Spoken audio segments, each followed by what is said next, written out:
I just want to talk about for a minute what is inspiring me. It's a diary note, it's just a note for myself.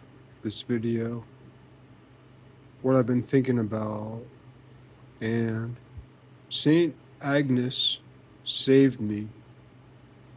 And the first thing Saint Agnes did was she didn't take my hand. I kind of took her hand. But as soon as I grabbed her little outstretched hand, she grabbed me and she pulled me to Christ. And it hurt.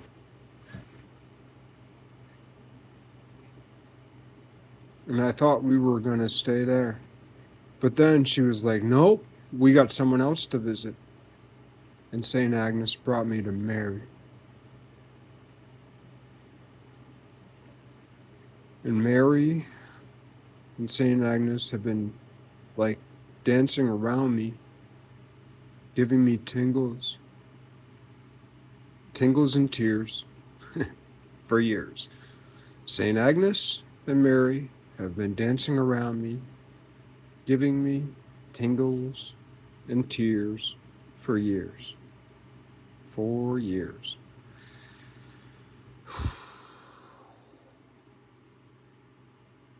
And then eventually today,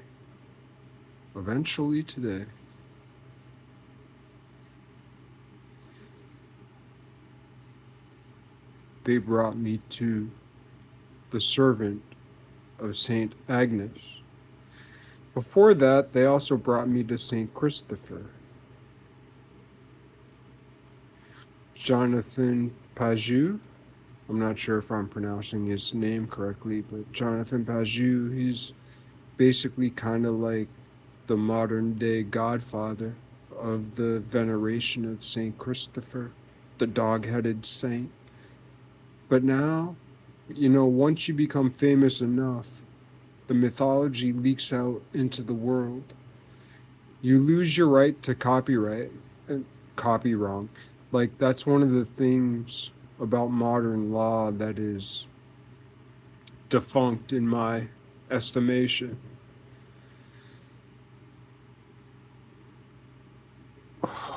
Once 100,000 people know about what you made, your quote unquote intellectual property, like once 100,000 people know about it, it it it ceases to become intellectual property because you are occupying my mind, like my intellect, my brain, the curls. Like, that's one of the funny things, man. Hearts are mostly shaped the same. Femurs are mostly shaped the same.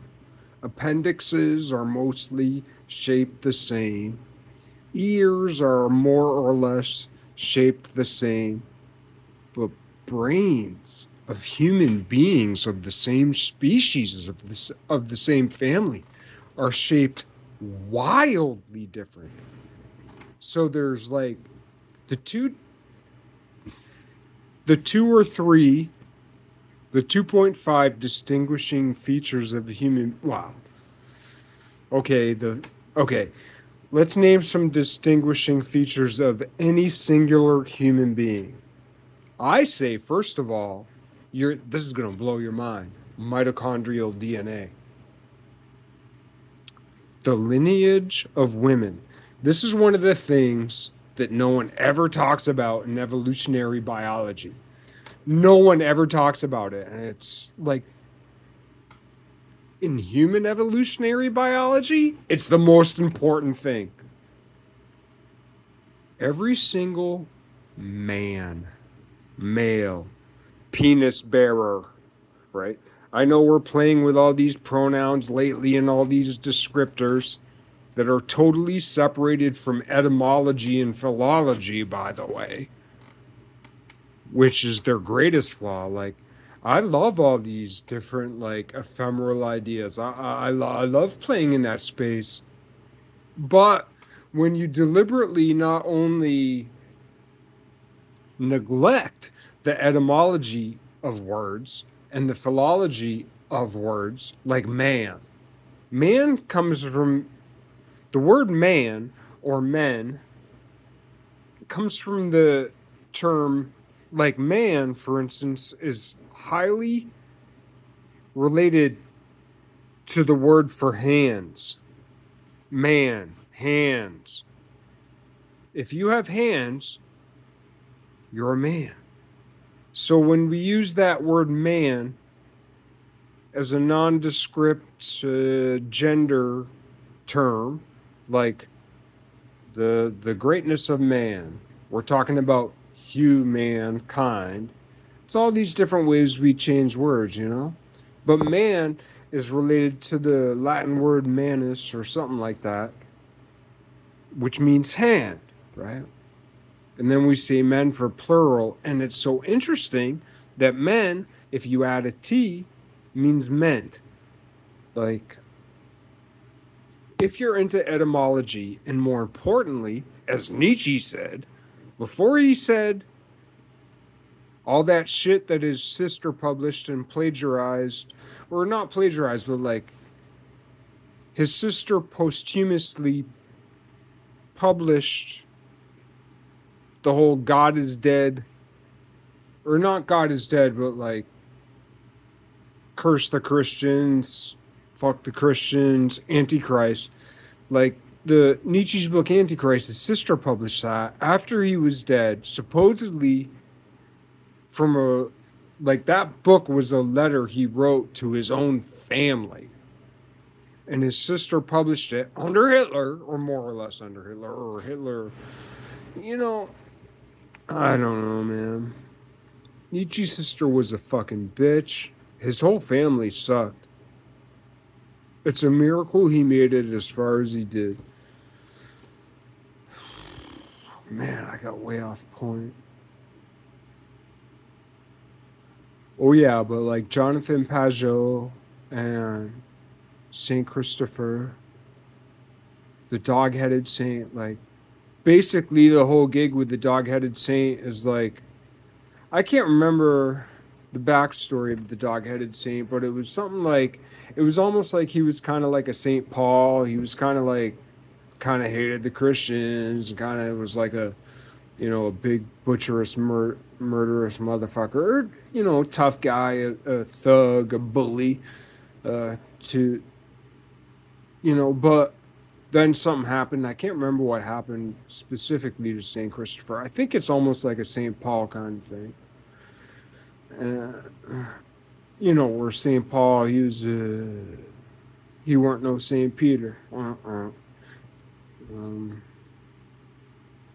You know, tough guy. Butcher, brutal killer. Something like that. A guy from the neighborhood. And not in a fucking good way, but good enough.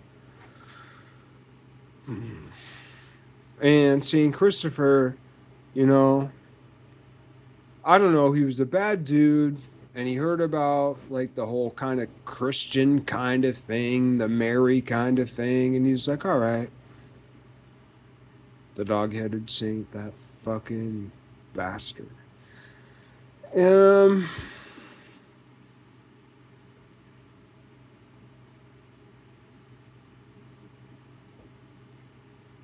I don't know. He met a holy man, a priest, maybe, something like that.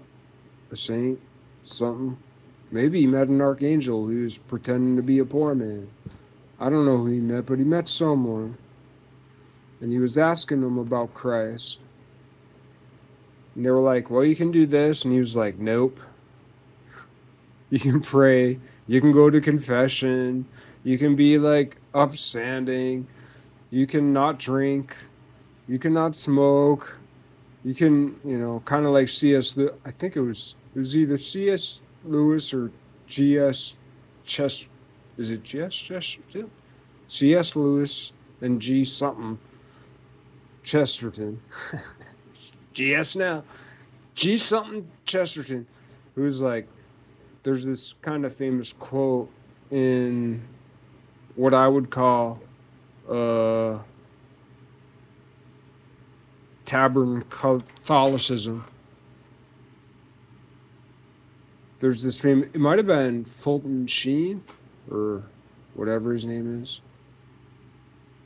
Bishop, Cardinal, something. Anyway, there's this famous like riddle or question or anecdote. Can you smoke when you pray? No, but you can pray while you smoke. That's me. That's me. And I think that, well, I know that's my version of St. Christopher.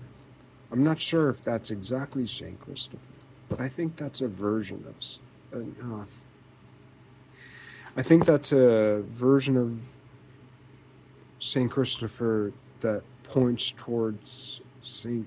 Christopher's authenticity. Like, in some sense, maybe we can think some very devout and puritanical Christians would maybe in real life find the real St. Christopher to be vulgar. But I think St. Christopher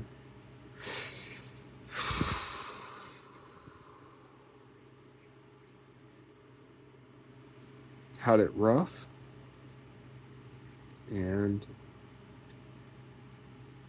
he found a way anyway through the light of Christ.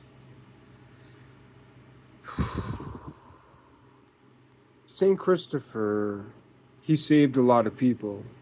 He carried weak people across the river. We can suspect, or we can infer, at the very least symbolically, if not actually, like he carried, the best depiction we can think of is he carried young baby girls and orphaned widows across the river. I mean, that's what St. Christopher did, the dog-headed saint. He carried the weak across the river.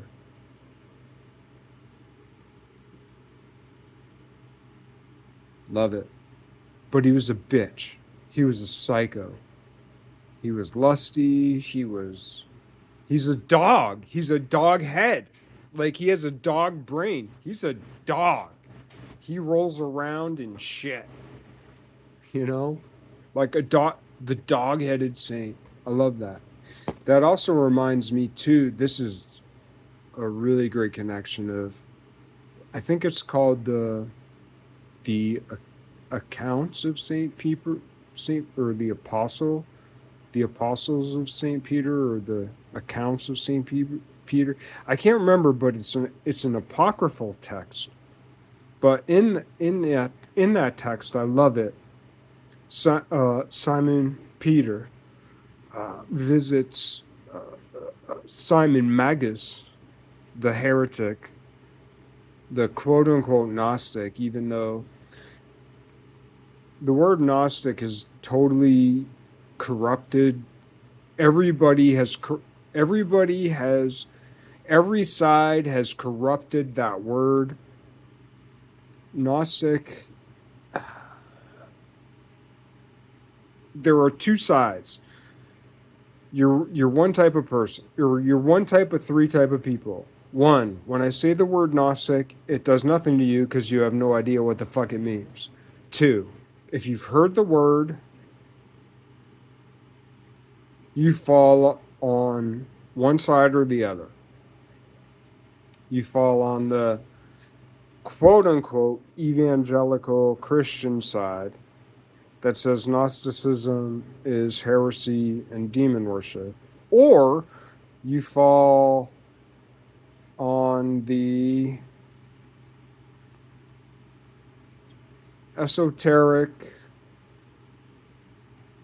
I wouldn't quite say satanic, but like on the esoteric,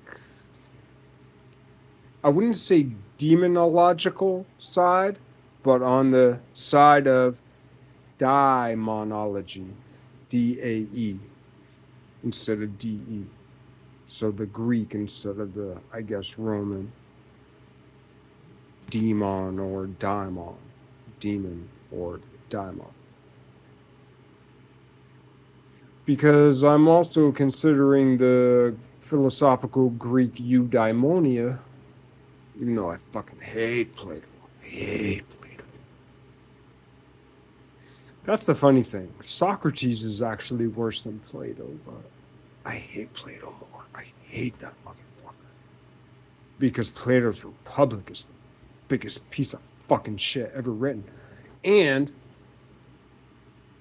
before you jump on my back about the whole Republic thing, that's a modern, probably French, anglicized reinterpretation of the title, which, according to my understanding, the book is actually more appropriately, or the work is more appropriately entitled The State. And if you get more than 20 if you get more than 30 paragraphs into Plato's Republic and don't realize logically that it's the biggest fucking piece of shit ever written,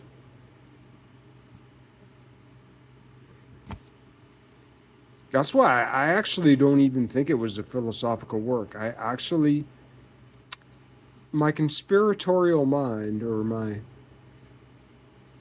spy mastermind, thinks that Plato's Republic was actually a test for Plato's school, the academia. And I think that the entrance exam to Plato's academia was to read the Republic. And I think that if you said anything good about the Republic, you were automatically disqualified from Plato's academia.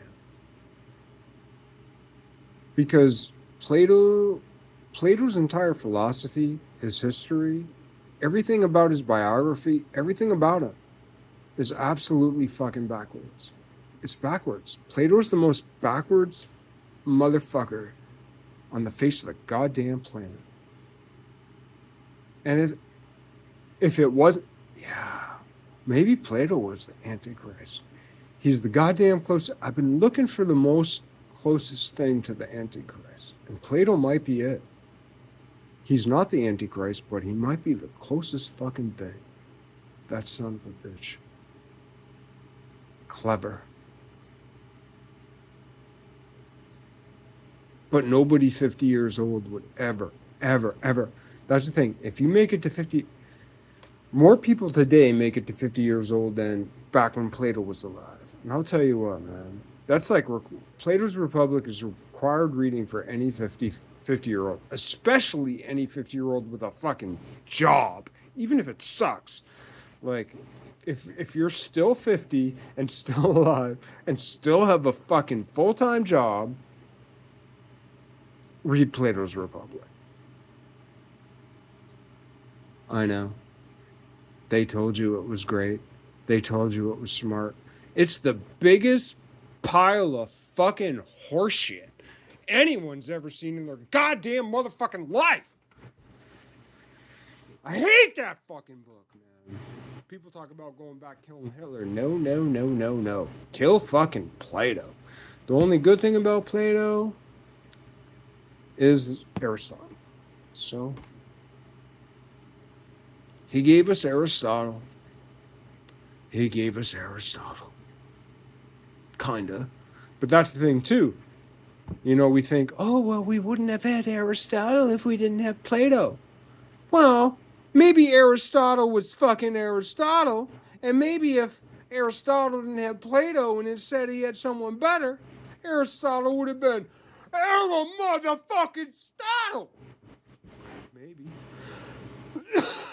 Sorry, this is just a diary entry. I'm trying to remind myself what I'm thinking about. Man, I got way off topic, but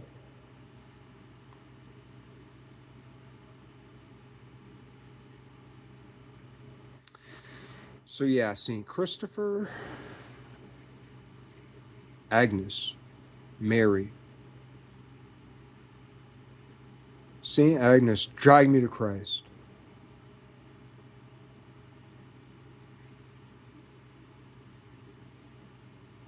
And Christ kind of gave me one of these. Cheer up, old boy.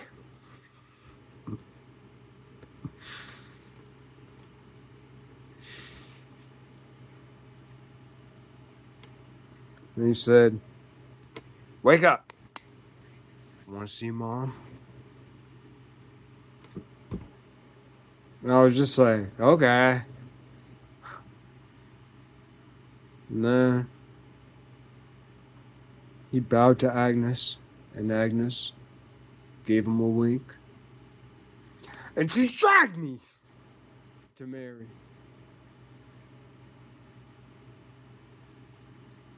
And I slept in that soft spot between her belly and her bosom forever. And then she made me comfortable, but she tried to lift me out. And even removing myself from Mary for just a little bit was like devastating torture. Like leaving Mary for even a second then, several years back, even leaving her breast, her sternum, for even a second was just like torture, you know?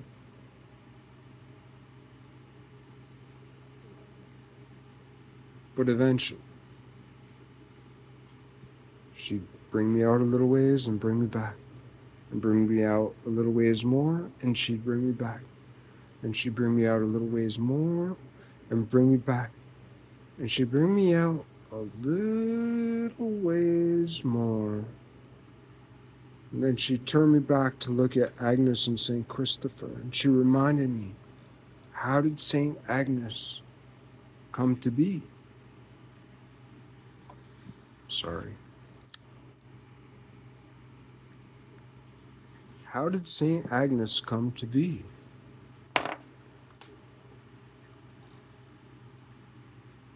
Because St. Agnes was part of a Roman family, roughly, 2nd, 3rd, 4th century AD, 300-ish, something, 326, 360, I don't know what it was, 2 something.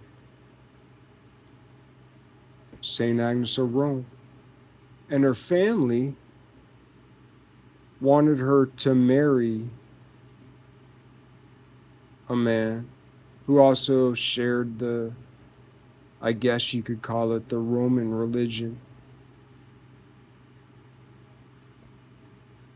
The ancient Roman religion. And she was like, no.